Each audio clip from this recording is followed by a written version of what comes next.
Pangeran Kornel ini mengulurkan tangan kirinya untuk bersalaman, sedangkan tangan kanannya memegang kris. Jadi kalau Belanda macam-macam tinggal dikeluarin aja tuh krisnya.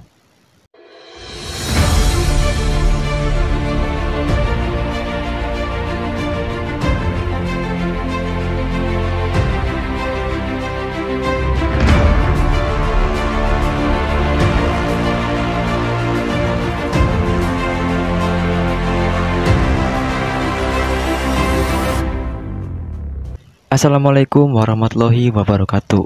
Sampurasun, Mugia Rahayu Sagung Dumadi, Wilujeng Sumping di Pakuan Pajajaran Channel. Halo guys, apa kabar? Jumpa lagi bersama saya Iqbal dari Pakuan Pajajaran Channel.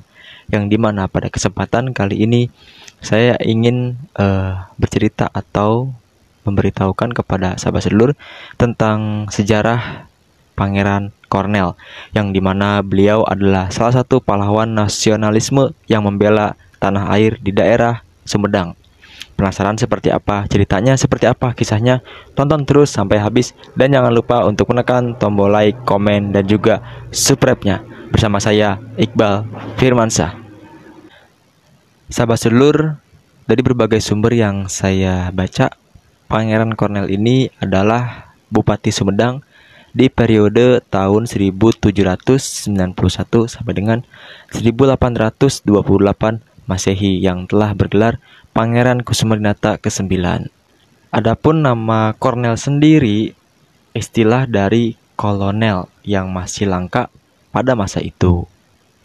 Pangkat kehormatan kolonel sendiri diberikan oleh orang Inggris ketika Pangeran Kusumedinata ke-9 membantu atas pemberontakan Bagus Rangin di perbatasan Sumedang dan Cirebon.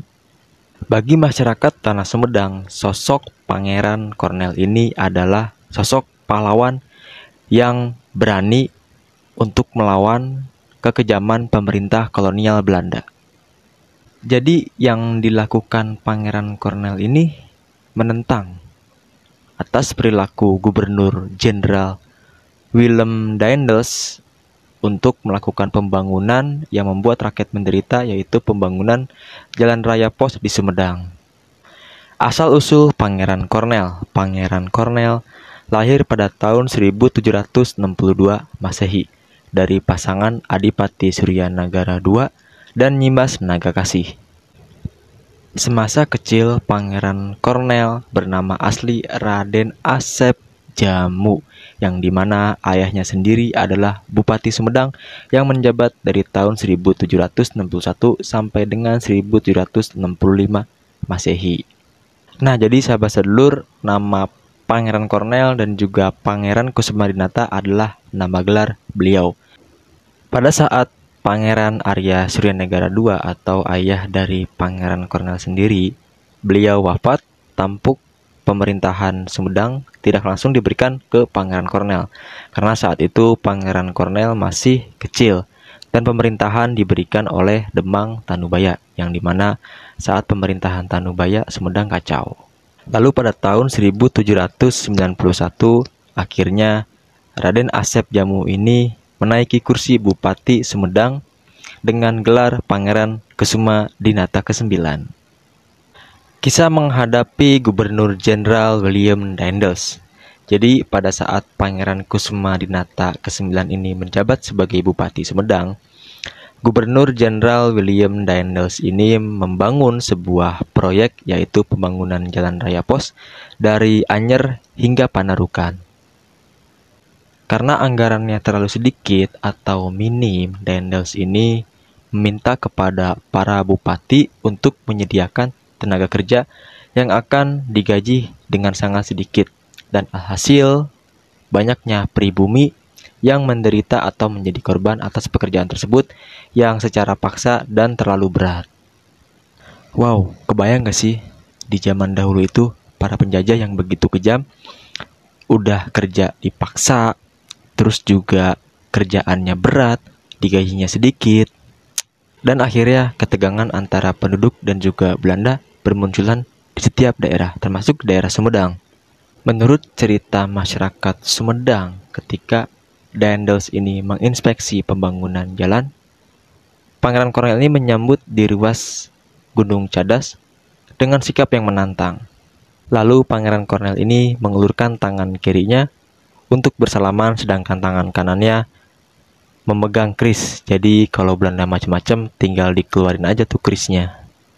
Jadi sikap ini adalah suatu protes yang dimana masyarakat Tanah Sumedang ini banyak yang sakit bahkan tewas akibat kerja paksa yang menuruti perintah dari Daendels tersebut. Dan bahkan peristiwa tersebut diabadikan di ruas Jalan Baru dan Lama Cadas Pangeran dengan dibangunnya patung Pangeran Kornel yang sedang bersalaman dengan Daendels. Jadi sahabat sedulur kalau ke Sumedang, kalau melewati Cadas Pangeran, sahabat sedulur pasti melihat dua patung ini, yaitu patung Pangeran Kornel dan juga Daendels. Walaupun Cadas Pangeran ini sudah menjadi cerita legenda, akan tetapi ada juga versi yang mengatakan bahwa yang bersalaman dengan Pangeran Kornel ini bukanlah Daendels, akan tetapi orang lain. Karena Cadas Pangeran ini dibobok pada tahun 1812, sedangkan Daendels ini sudah meninggalkan Indonesia pada tahun 1811.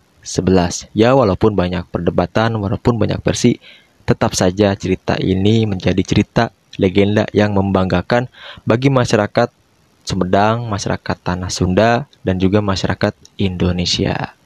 Masyarakat begitu terkesan karena Pangeran Kornel ini begitu mengetahui tentang kehidupan masyarakatnya dan telah berhasil meningkatkan produksi kopi. Dan saat rakyatnya menderita, Pangeran Kornel ini berani untuk menentang seorang Daendels yang dikenal kejam, dan bahkan Pangeran Kornel ini mempertaruhkan nyawanya dan juga kedudukannya demi rakyatnya sendiri.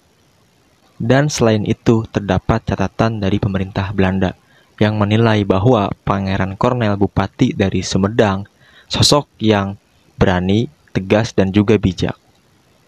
Atas perjuangannya dan memimpin rakyat Sumedang untuk melawan penjajah Belanda, sejumlah tokoh mengusulkan Pangeran Kornel ini menjadi pahlawan nasionalisme dari Jawa Barat. Alhamdulillah sahabat sedulur, mungkin sampai di sini saja. Ya, walaupun cerita ini banyak versinya, tetapi tetap saja ini menjadi sebuah kebanggaan bagi masyarakat Sumedang dan juga masyarakat Indonesia. Karena dahulu loh di Tanah Sumedang ini pernah ada sosok pemimpin yang begitu berani dan juga bijak untuk membela rakyatnya atas penjajah Belanda. Dan mudah-mudahan cerita ini, sejarah ini akan tetap terus dilestarikan oleh generasi-generasi selanjutnya. Terima kasih sudah menonton video ini, dan jangan lupa untuk menekan tombol like, komen, dan juga subscribe-nya. Saya Iqbal dari Pakuan Pajajaran Channel. Wassalamualaikum warahmatullahi wabarakatuh. Sampurasun.